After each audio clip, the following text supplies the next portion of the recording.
17ই মে বাংলাদেশের প্রথম ওয়ানডে জয়ের ২৭ বছর আজ। 17ই মে বাংলাদেশের ক্রিকেট ইতিহাসের এক গর্বিত দিন।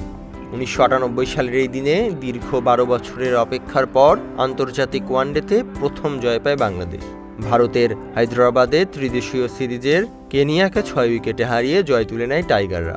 এই জয়ে মূল ভূমিকা রাখেন দুই ওপেনার, একজন আতার আলী খান এবং অপরজন স্পিনিং অলরাউন্ডার মোহাম্মদ রফিক। রফিক, যিনি নিয়মিত ওপেনার নন, সেই ম্যাচে মাত্র দ্বিতীয়বারের মতো ওপেন করতে নেমে ৮৯ বল খেলে করেন ৭৭ রান। অপর প্রান্তে আতার আলী খান করেন ৪৭ রান। তাদের ১৩৭ রানের জুটি জয়ের ভিত গড়ে দেয়।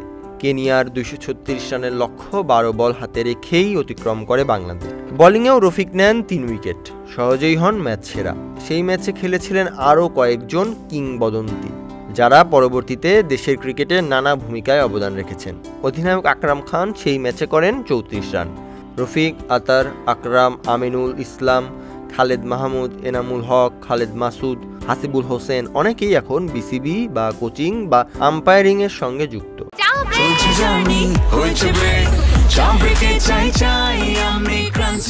যে কোনো চা ব্রেকে বিস ক্লাব ড্রাই কেক, চায়ের সাথে আয়েশ। কেউ বা রাজনীতিতে, কেউ বা ব্যক্তিগত ব্যবসায় ব্যস্ত। মোহাম্মদ রফিক এখনও ক্রিকেটের সঙ্গে সম্পৃক্ত। রংপুর রাইডার্সের স্পিন কোচ হিসেবে কাজ করছেন। আতার আলী খান দেশের অন্যতম জনপ্রিয় ধারাভাষ্যকার। এনামুল হক টেস্ট আম্পায়ারিংয়ের পর এখন আম্পায়ারদের কোচ। খালেদ মাহমুদ ছিলেন জাতীয় দলের ম্যানেজার ও ভারপ্রাপ্ত কোচ, এখনও কোচিংয়ের সাথে যুক্ত আছেন তিনি। এছাড়াও মোর্শেদ আলী খান আইসিসির প্যানেল আম্পায়ারদের একজন। এই জয় শুধু একটি ম্যাচ জয় নয়, এটি ছিল বাংলাদেশের আত্মবিশ্বাসের সূচনা।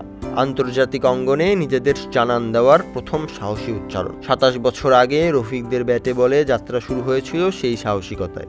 আজ তা গড়িয়েছে বিশ্বকাপের রঙিন স্বপ্নে। সম্রাট সরকার, গ্রিক ফেন্সি।